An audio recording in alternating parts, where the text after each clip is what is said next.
Zdaj, zamisli sem se tak, da pač mi to predstavimo, potem kakšno rečemo, če se da interes na vaši strani, potem še kakšno zašpilamo.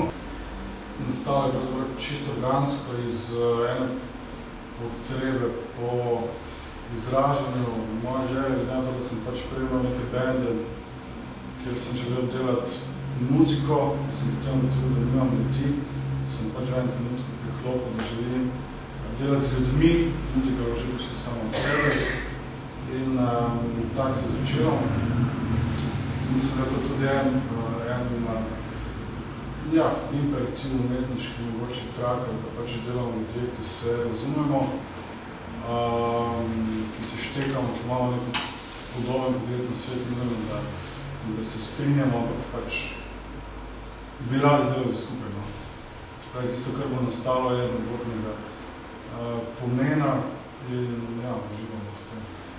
Mogoče nismo dobro podarili, da vse skupaj nastalo iz enega do čistega, ne vem, kaj je to, dodalističnega treša, poskusa, in zato se primenjuje Trak 47. Isto ideja je bila, da spravi bomo na Gustavo, kar bi Gustavo Tomari, takrat se ena serija koncepta o performansa Tomari Modro, bilo predvedje Gustavo.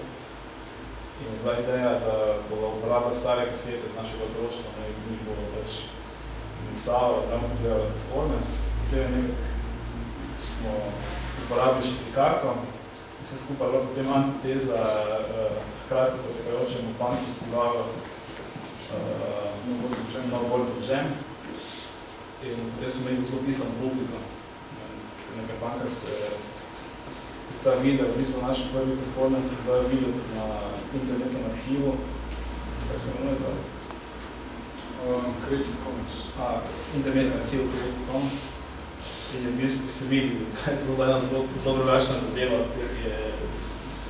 ki jo izganjamo danes. Se poskušamo razmišljati, da bo smišljati svoje početje, ampak v osnovi pa gre za delovanje v trenutku. In to je močno pismo, delujemo v trenutku. Kar bolje o tem povedati je težko, mislim, tak ad hoc. Najbolj dolgočasna stvar na svetu, če imaš, pač, ker sem imel bende, je to, da moraš komade zvaditi, kako jih ponoviti. Da se mi zdi te stvari blazno, dolgocajtna, sploh ne znam se postaviti, da neke stvari naprej premisliš, ne? Pa jih potem počneš, pa greš na drugi plac, pa ponoviš, pa na tretji plac, pa ponoviš.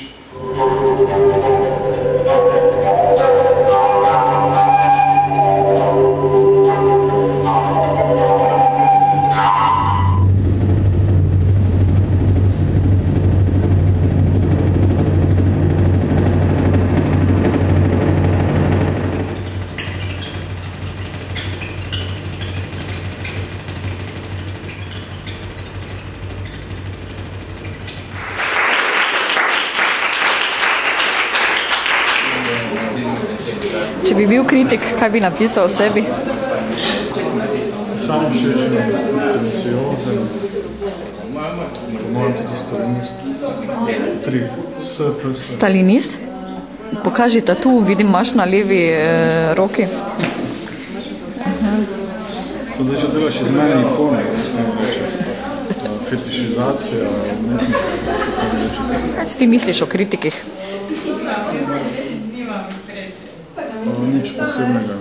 Drugače pa se mi zdi, da en ta segment ljudi, ki ustvarja, pa prepušča svoje delo pravzaprav drugim ljudem, da jih drugi interpretirajo, to se mi zdi pa hudo triki početje.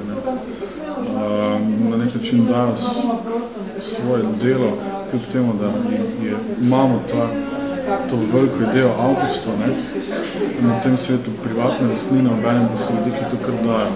Kar pomeni, da trenutko, ko dajo, se tudi zavedajo, da se bo moralo iti vseh tistih igric, ki pomeni biti všečen nekomu, se dogovarjati nekomu, da jih bo pisal v njih in so te stvari, ki so pač del nekega, ne vem, glej nič, ali te pohvalijo, ali te ne pohvalijo, v končni fazi, ker smo se zabavili, ko to delamo, nimamo nekaj koalici, ko da delamo točno to, kar počnemo. Če kupite, ok, nas povabite, radi špilamo kjerkoli, če ne, nas lahko razturite sekunde. Mislim, kritika, bom rekel, če sem predan danes, po mojem funkcionira tak, človek, ki stopi skozi vrata, bo že bolj nejasno, če bo vsi zadevo ali ne. Vem, da zveni grobo, ampak žal.